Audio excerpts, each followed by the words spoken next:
Hello and welcome back. This is ProTaleDev back with another Blender video, and this time we're going to be looking at some of the models that I've created. I know that in the last video I mentioned that I was going to show off weapons that I'd created. However, the models were more important, and I've actually already found models that will work for the weapons. I'm going to show them off probably in the next video. For now, I'm just showing the models that I've created in Blender. They're just low poly meshes, low poly models. And we've got a few things here. So we've got our villagers, we've got our Dragonkin, our armor, and our wizard.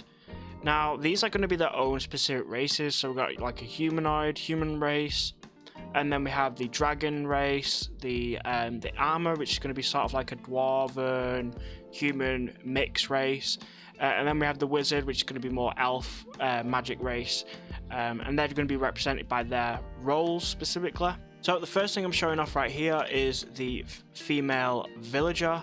So we can see we've got a little dress here, arms, legs, all the basic things. We've also got some hair, which we have multiple different hairs that are actually available. And the hair is also parented. They're built as separate objects, but they're parented to this model, specifically the spine, the very top of the spine, which is connected to the head section, controls the head when it's paint weighted. That means that the hair will move with that specific spine bone. And so what we've got here is we've got three different styles. So let me just turn off these. So we got the standard. So for the female villager, this is just the first hairstyle. So it goes back here, so you can see what it looks like. And this will be randomized randomly every time a villager or an adventurer spawns in. Some of their design will be randomized, some of the colors will be randomized. That was the second one. Is the third one. Yeah, so these will be randomized between each other and all the colors, and so it'll make it a lot more diverse. Also, hopefully in the character creation you'll be able to customize the color of things for different parts like this. So that is the female villager. I'm just going to quickly, just for this one, show you the rig. The rigs are relatively the same because I tried to model them. Scaled exactly the same as well, just so they'll fit into the game better. So this is what the rig looks like. It's a very standard humanoid basic rig that we got set up here, and it's paint weighted pretty well. Still minor issues, but I obviously can go back over that in the meantime. Next one is a male villager. So if I quickly show it off here, very different clothes, very villager-esque clothing, but also we got different hairstyles. So if I just quickly show the first one, very short. Then we show the second one. For the second one, we have sort of like a longish hair at the front, still quite back. On the back section, it's a little bit lower. And then the third one, we have this one right here, which is kind of like a more spiky design, a little bit longer, grown out. And of course, we can always have no hair as well for both designs. Of course, we can change the color however we like to indicate their age as well. And once again, I'll only do this, you can see, just to confirm that the rig is identical to the previous one. And again, the hair is also parented. In fact, just to show this off now, what I'll do is I'll quickly go into there, go into pose mode, and then what I'll do is I'll quickly just move this head section. In fact, I'll actually move this neck and move this down, put that back on, and as you can see, it does move. Obviously the head isn't supposed to be stretched that much, it's only going to be a tiny bit. It's also quite big. It looks fine with slight movements. You can also rotate, which is probably rotating is probably what it's going to do most. Next is the Dragonkin, and this is the male Dragonkin design. We've got these straight horns right here. Again, colors will be different, slightly mixed with the horn texture, the specific horn material, like a darkish yellow. Then we have these spines on the back with a tail, sort of similar to a humanoid aspect. Again, trying to keep them all similar, but we've got these shorts.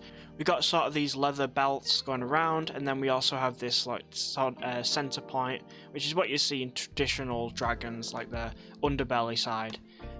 For the female, we also have a very similar design, a bit more coated, a bit more of longer pants. The tail's also longer, Spines are a little bit bigger and the horns are different coloured, but they're also curved and also a little bit backwards as well, which is a slight difference. The centre is also a little bit designed a little bit different. Next we have the knight, which is basically the more important part is the armour. The inside is just another villager. A lot of the inside has been removed for the lower poly count, but it's a standard villager, and what we got here is the armor, which is really what's a new implementation. Essentially, the armor is its own separate object. However, it has been parented to the object, and it is paint weighted along with the object as well, so it can be rotated, can be moved and changed.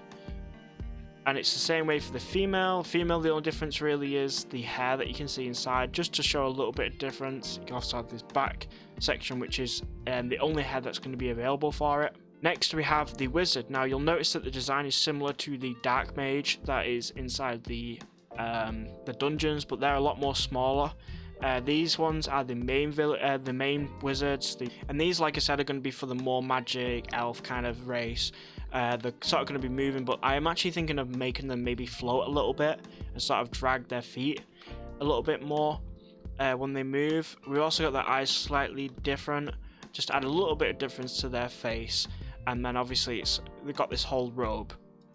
And of course we've got the same thing for the female, but we've also got hair here as well, sort of like an old appearance.